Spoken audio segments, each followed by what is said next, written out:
정직하게 살려고 노력하는 사람은 어려움을 겪는데 거짓말하고 다른 사람을 이용하는 사람은 오히려 잘 되는 것처럼 보일 때가 있습니다.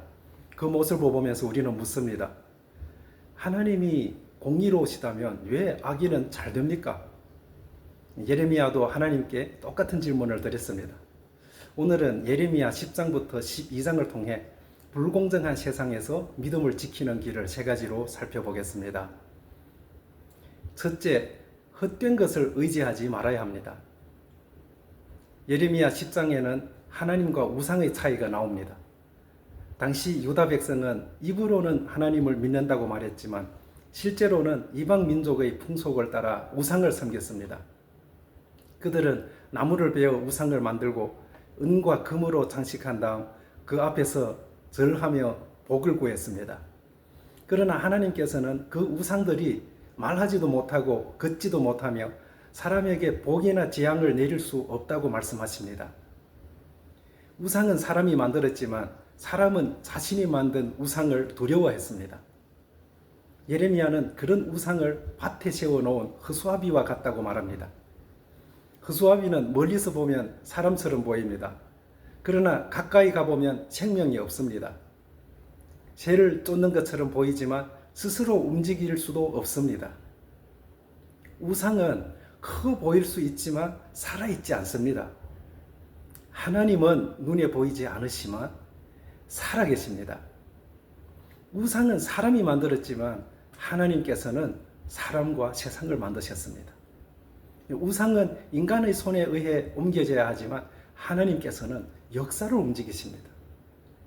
예레미야는 하나님을 참 하나님이시며 살아계신 하나님, 영원한 왕이라고 선포합니다. 오늘날 우리는 나무로 만든 우상 앞에 절하지 않을 수 있습니다. 그러나 우리 마음에는 여전히 많은 우상이 있습니다. 돈이 있으면 안전할 것이라고 믿습니다. 권력이 있으면 두려울 것이 없다고 생각합니다.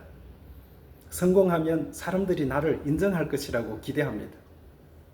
사람의 평가, 건강, 자녀, 직장, 집, 지위가 하나님보다 더 중요해질 때 그것이 우리의 우상이 될 수 있습니다.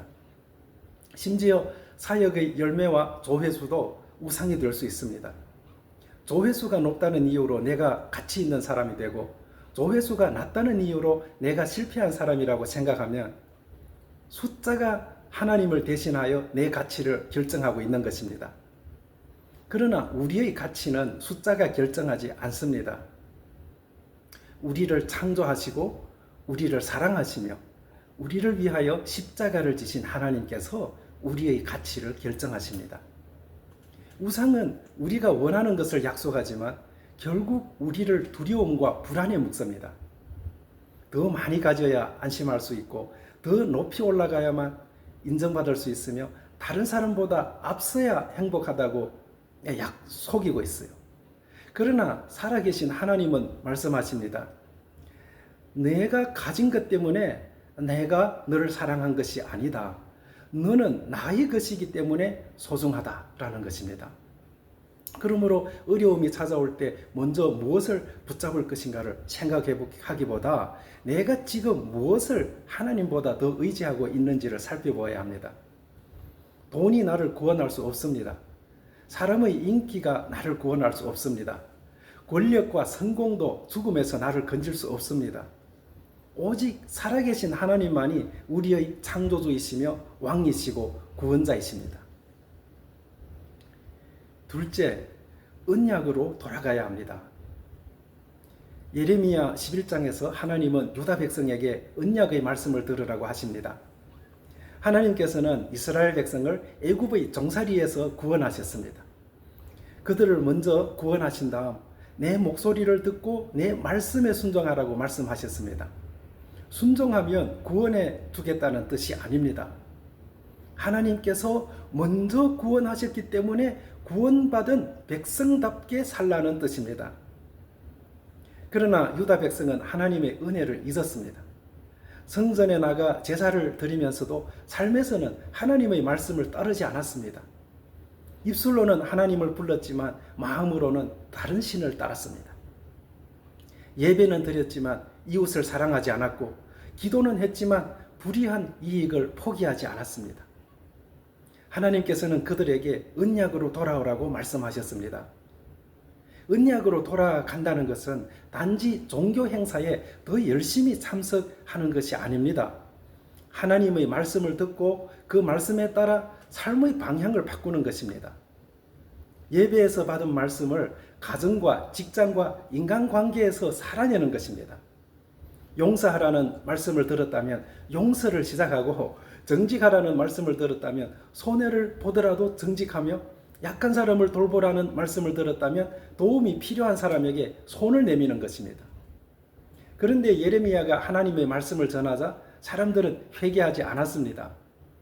오히려 그의 고향 아나돗 사람들이 예레미야를 죽이려고 음모를 꾸몄습니다. 그들은 예레미야에게 하나님의 이름으로 다시는 예언하지 말라고 위협했습니다. 예레미야는 자신이 도살장으로 끌려가는 순한 어린 양과 같다고 고백합니다. 그는 하나님의 말씀에 순종했지만 고난을 당했습니다. 여기에서 우리는 중요한 사실을 발견합니다. 하나님께 순종한다고 해서 모든 일이 즉시 편안해지는 것은 아닙니다. 진실을 말하면 오히려 미움을 받을 수 있습니다. 정직하게 살면 손해를 볼 수도 있습니다. 불의에 참여하지 않으면 사람들에게 배척당할 수도 있습니다. 그러나 순종의 가치는 당장의 편안함으로 판단할 수 없습니다. 예레미야의 고난은 훗날 예수 그리스도께서 당하실 고난을 떠올리게 하지요.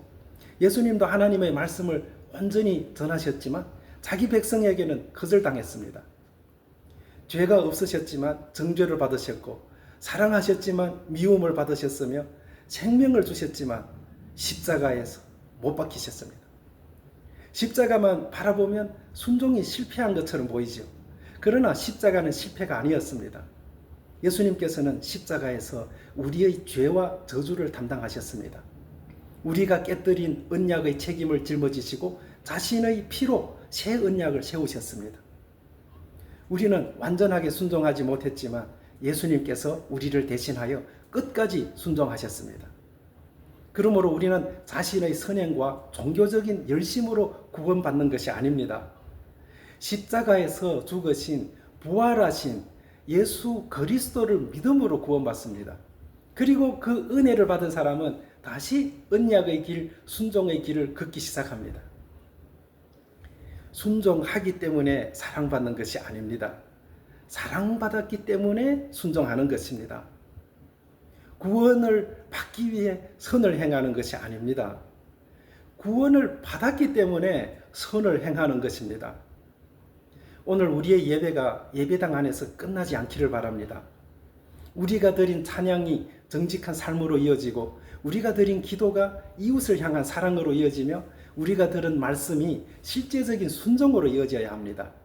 그것이 언약으로 돌아가는 삶입니다. 셋째, 이해되지 않아도 하나님을 신뢰해야 합니다. 예레미야 12장에서 예레미야는 하나님께 매우 솔직한 질문을 드립니다. 악한 사람의 길이 잘 되고 반역하는 사람들이 평안한 이유가 무엇입니까? 예레미야는 하나님의 공의로우시다는 사실을 믿었습니다. 그런데 현실을 보면 이해되지 않았습니다. 하나님의 말씀을 전한 자신은 위협을 받고 있는데 하나님을 거역하는 사람들은 평안하게 살고 있었습니다. 정직한 사람은 고통을 받고 악한 사람은 성공하는 것처럼 보였습니다. 우리도 이런 질문을 할 때가 있습니다. 하나님, 왜 저 사람은 거짓말을 하는데도 잘 됩니까? 왜 정직하게 살려고 하는 사람에게 계속 어려운 일이 생깁니까? 왜 기도했는데 상황이 더 나빠집니까? 왜 하나님을 믿지 않은 사람은 평안해 보이는데 믿는 나는 이렇게까지 힘듭니까? 성경은 이러한 질문을 믿음이 없다고 정죄하지 않습니다. 예레미야는 자신의 질문을 숨기지 않았습니다. 하나님 앞에 정직하게 가지고 갔습니다. 믿음은 질문이 전혀 없는 상태가 아닙니다. 믿음은 질문을 품고도 하나님을 떠나지 않는 것입니다. 하나님께서는 예레미야의 질문에 악인이 형통하는 모든 이유를 설명해 주지 않으셨습니다. 대신 이렇게 말씀하셨습니다. 내가 보행자와 함께 달려도 피곤하다면 어떻게 말과 경주하겠느냐. 이 말씀은 예레미야를 무시하거나 꾸짖기 위한 말씀이 아닙니다. 앞으로 더 큰 어려움이 올 것이므로 하나님을 더욱 깊이 신뢰하도록 준비시키는 말씀입니다. 지금의 시련이 끝이 아니라 더 큰 사명을 감당하기 위한 훈련이 될 수 있다는 뜻입니다. 우리는 작은 어려움만 만나도 왜 나에게 이런 일이 생깁니까? 라고 묻습니다. 그러나 하나님께서는 때때로 우리의 환경을 즉시 바꾸시는 대신에 환경을 견딜 수 있는 믿음을 길러주십니다. 문제를 곧바로 없애시는 대신 문제 속에서도 무너지지 않는 사람으로 세우십니다. 쉬운 길만 열어주시는 것이 아니라 말과 함께 달릴 수 있는 영적인 힘을 길러주십니다. 축구 경기를 보다가 전반전에 응원하는 팀이 지고 있다고 생각해 보십시오. 전광판에는 0대2라는 숫자가 나타나 있습니다. 그 순간만 보면 상대편이 승리한 것 같습니다. 그러나 경기가 끝난 것은 아닙니다. 후반전이 남아있고 아직 종료 휘슬이 울리지 않았습니다. 전반전의 점수만 보고 경기의 최종 결과를 판단한다면 우리는 잘못된 결론을 내릴 수 있습니다. 우리의 현실도 그렇습니다. 지금은 악인이 이기는 것처럼 보일 수 있습니다. 거짓이 진실을 누르는 것처럼 보이고 불의한 권력이 세상을 지배하는 것처럼 보일 수 있습니다. 그러나 아직 하나님의 마지막 판결이 선포되지 않았습니다. 지금 보이는 장면이 역사의 마지막 장면은 아닙니다. 십자가에서도 악이 승리한 것처럼 보였습니다. 예수님은 죽으셨고 제자들은 흩어졌으며 종교 지도자들과 로마 권력은 승리한 것처럼 보였습니다. 무덤의 돌이 닫혔을 때 모든 것이 끝난 것처럼 보였습니다. 그러나 사흘째 되던 날 하나님께서 예수님을 죽은 자 가운데서 일으키셨습니다. 부활은 하나님의 최종 판결이었습니다. 죄가 마지막 승자가 아니다. 악이 마지막 승자가 아니다. 죽음이 마지막 승자가 아니다. 예수 그리스도께서 승리하셨다. 십자가와 부활은 불공정한 세상을 살아가는 성도에게 가장 큰 소망입니다. 십자가는 하나님께서 우리의 고통을 멀리서 바라보기만 하시는 분이 아니라는 사실을 보여줍니다. 예수님께서는 불의한 재판을 받으셨고 배신과 조롱을 당하셨으며 억울한 죽음을 경험하셨습니다. 그러므로 주님은 우리의 억울함과 눈물을 다 알고 계십니다. 그리고 부활은 하나님께서 악과 죽음을 반드시 심판하시고 무너진 세상을 새롭게 하실 것이라는 약속입니다. 예레미야 12장의 마지막에는 심판만 나오는 것이 아닙니다. 하나님께서는 악한 민족들을 심판하시지만 그들이 하나님의 길을 배우고 돌아오면 다시 세우고 긍휼을 베푸시겠다고 말씀하십니다. 이것이 하나님 나라의 모습입니다. 하나님의 나라는 악을 그냥 내버려 두지 않습니다. 그러나 회개하고 돌아오는 사람에게는 회복의 길을 열어줍니다. 정의와 자비가 함께 흐르고 심판과 회복이 함께 이루어지는 나라입니다. 그러므로 하나님의 정의를 믿는다는 것은 아무것도 하지 않은 채 기다리는 것이 아닙니다. 우리도 하나님 나라의 백성으로 불의에 참여하지 않아야 합니다. 거짓이 이익을 준다고 해도 진실을 선택하고 미움이 힘을 얻는 세상에서 사랑을 실천하며 약한 사람의 아픔을 외면하지 말아야 합니다.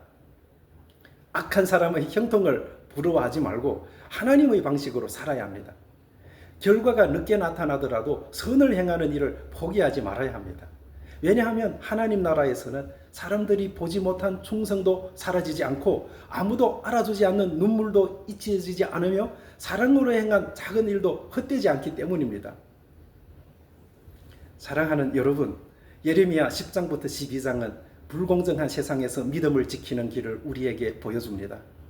첫째, 헛된 것을 의지하지 말아야 합니다. 우상은 우리를 구원할 수 없습니다. 오직 살아계신 하나님만이 우리의 왕이십니다. 둘째, 언약으로 돌아가야 합니다. 입술의 신앙에 머물지 말고 말씀을 삶으로 순종해야 합니다. 셋째, 이해되지 않아도 하나님을 신뢰해야 합니다. 악의 성공은 영원하지 않습니다. 십자가와 부활의 하나님께서 마지막에 반드시 승리하십니다. 혹시 지금 정직하게 살려고 했지만 손해를 보고 있습니까? 기도하며 기다렸지만 상황이 달라지지 않아 지쳐 있습니까?